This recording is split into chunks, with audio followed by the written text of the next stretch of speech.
Hi friends, ఈరోజు మనం Andhra special బ్రేక్ఫాస్ట్లో చాలా ఫేమస్ అయింది, ఆరోగ్యానికి కూడా చాలా మంచిది అయిన పెసరట్టు ఎలా చేయాలో చూద్దాం. ప్రోటీన్తో నిండిన ఈ పెసరట్టు చాలా లైట్గా ఉంటుంది, కానీ టేస్ట్ మాత్రం సూపర్ క్రిస్పీగా సూపర్ యమ్మీగా ఉంటుంది. చాలా తక్కువ పదార్థాలతో ఎక్కువ టైం లేకుండా హోటల్ స్టైల్ పెసరట్టు ఇంట్లోనే ఎలా చేసుకోవాలో ఇప్పుడు స్టెప్ బై స్టెప్ చూద్దాం. రండి స్టార్ట్ చేద్దాం. ముందుగా 1 కప్పు పచ్చి పెసరపప్పు, అరకప్పు మినప్పప్పు, అరకప్పు బియ్యం వేసి కడిగి శుభ్రపరచుకొని రాత్రంతా లేదా 5 నుంచి 6 గంటలు బాగా నానబెట్టుకోవాలి.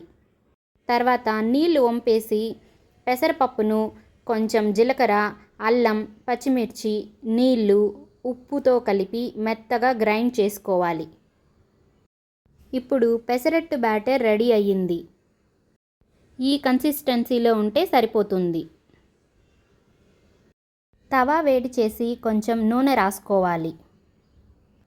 1.5 గరిట బ్యాటర్ తీసుకొని దోసలా పల్చగా వేసుకోవాలి.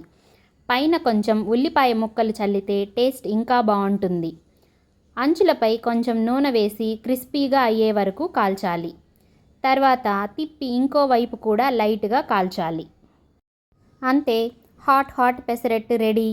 కొబ్బరి చట్నీ లేదా అల్లం చట్నీతో సర్వ్ చేసి ఎంజాయ్ చేయండి.